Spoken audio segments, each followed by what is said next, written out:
অনেক রক্তের দামে কেনা স্বৈরাচার মুক্ত বাংলাদেশ।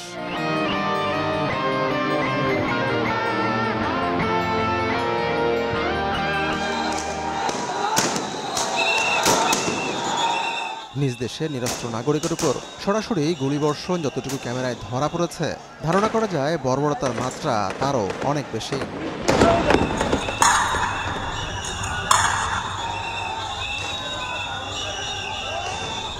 জুলাইয়ের 17, 18 এবং 19 তারিখ গুলিবিদ্ধ মানুষের আহাজারিতে ভারী হয়ে ওঠে ঢাকার বিভিন্ন হাসপাতাল। একের পর এক মরদেহের স্তূপে পরিপূর্ণ হয় লাশঘর।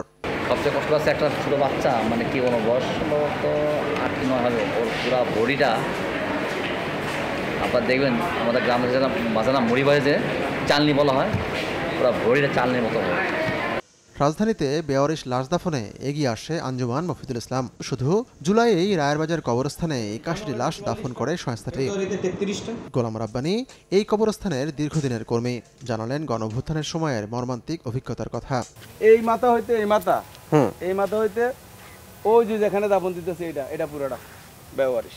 যারা এলাকার মানুষ তারা 2-1 জন আসে, আর প্রথম 5-7 দিন 10 দিন লোকজন আসছে 5 তারিখের পরে আইসে এখানে জিয়ারত করছে, যেখানে সব এই লাশগুলি আসতেছে, বেওয়ারিশ লাশগুলি, এগুলি না জানি স্বজন কারা কি আসে বিষয়। এটি রায়েরবাজার কবরস্থানের 4 নম্বর ব্লক। ভয়ঙ্কর সেই জুলাইয়ের পুরোটা সময় এবং আগস্টের শুরুর সময় পর্যন্ত এখানে প্রায় শতাধিক লাশ বেওয়ারিশ দাফন করা হয়েছে, যার প্রায় সবাই আন্দোলনে শহীদ হয়েছেন। কিন্তু আমরা এখন দেখছি এই জায়গাটিতে চিহ্ন বলতে শুধুমাত্র স্থান পেয়েছে আমাদের লাল সবুজের জাতীয় পতাকা। 10টা 12টা 8টা 10টা একলগে হইতো আইনা এই কবর আগেই খোদা থাকতো। আচ্ছা, সিরিয়ালে খোদা থাকতো মতো না, এটা লাশগুলো আইনা সাইডে সাইডে হালাইতো।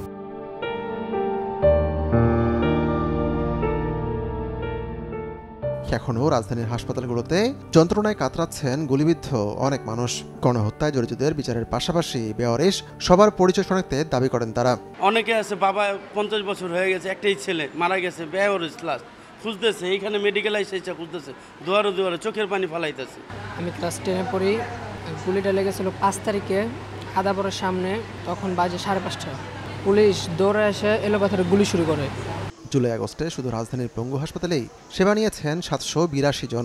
অঙ্গহানি হয়েছে 21 জনের, এখনও চিকিৎসাধীন 108 জন। 4 তারিখ রাত, 5 তারিখ, তারপর ওইদিকে আরও কয়েকটা দিন, মানে যখন বেশি আহত রোগী আসতে শুরু করলো, তখন এমনও রাত গেছে আমাদের 30 জন ডাক্তার রাতে কাজ করেছে।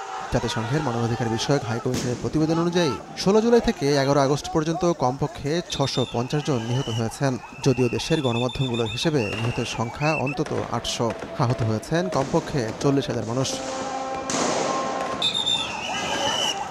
হাতিকুর রহমান তামাল, সময় সংবাদ, ঢাকা।